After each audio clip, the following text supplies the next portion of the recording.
Hello there, kia ora.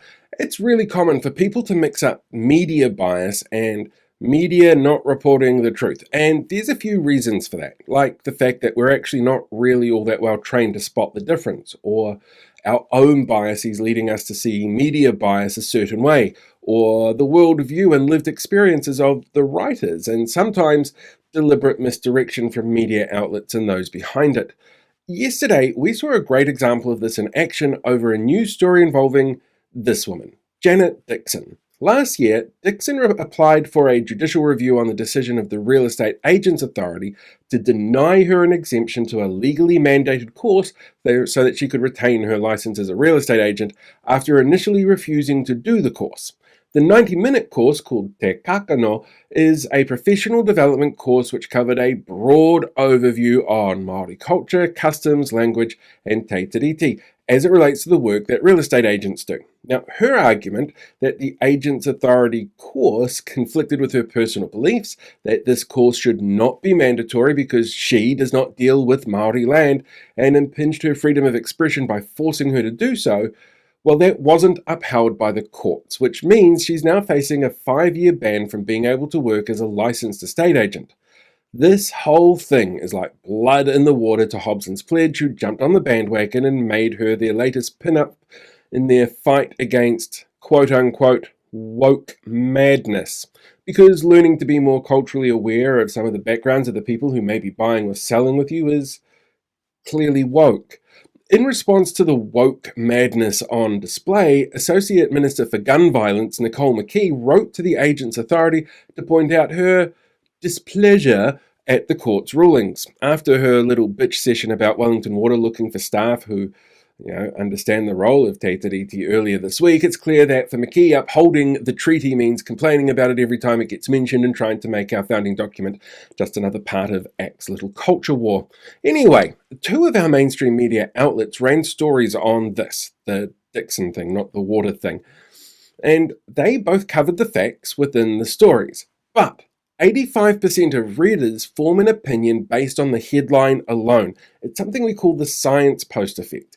Because the headline, it frames the expectation of what the following story is about, and both these outlets took very different approaches with the 2 headlines that they used, the front page headline and the article headline. Now, Stuff chose to run a front page headline focusing on the reaction of the minister and called it a Māori course. Radio New Zealand ran a front page headline that focused on the court challenge and highlighted the involvement of Hobson's pledge and called it a Māori values course. Stuff's in-article headline again calls it a Māori course, while RNZ calls it a Māori values course. In the mind of most of the readers, there's a really clear difference caused by not using the term values. A compulsory Māori course to a lot of people reads as being forced to take a course on Te Reo Māori. In the Stuff article, image used this one of Dickson. It's from a post photographer. In the RNZ article, it clearly frames Dickson within the context of Hobson's pledge. The Stuff article clearly starts the story framing it from the perspective of the minister's views. The RNZ story focuses it on the outcomes of Dickson's own actions. The Stuff story was written by a writer who covers courts and crimes. Radio New Zealand story was written by one of their Māori issues reporters. And these both also have an impact on the perspective of the article because of the perspectives that the writers bring to their writing. Each story had the same details. It covers the same points, but they frame the story differently, which creates different outcomes in different audiences. One highlights the views of a minister under fire for her actions as, reasonable here. The other highlights the connection with an astroturfing group with a history of punching down at anything Māori. As an audience, we need to be aware of the differences in media presentation, and the best way to get a relatively balanced viewpoint is to read multiple stories from multiple outlets whenever you can, and to be aware if they're sharing stories, because you're not going to get much of a difference in viewpoints when that happens. But having a large base of material to work from is the best way to keep yourself informed.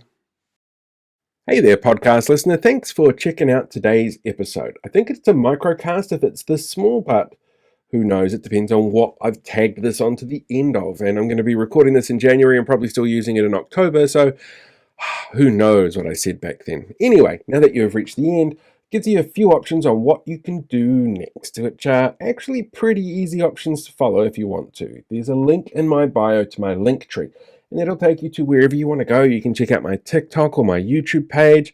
You can check out my Instagram or Facebook pages and give those a follow or a like if you want to. I'd really appreciate it if you want to come along for the journey. Or you could go and sign up for my newsletter, which is completely free to sign up to, but if you take the paid option, you get access to it before everybody else does by a couple of days. Depends on how quickly you want to get my stuff, I guess. And it's actually the same with YouTube. If you sign up for that as a paid member, you get access to things early on that as well. But it's entirely your choice. I don't charge anybody who doesn't want to be charged, and I only have it there as an option for those who feel that they'd like to support me in that way. I don't want anybody to feel like they're obligated to, and I don't want people to miss out if they can't. So it's there if you want it to. And if you don't, that's cool as well. Go and enjoy the rest of your day. I hope it is fantastic. In the meantime, live long, prosper, be one with the force, and ka kite anō.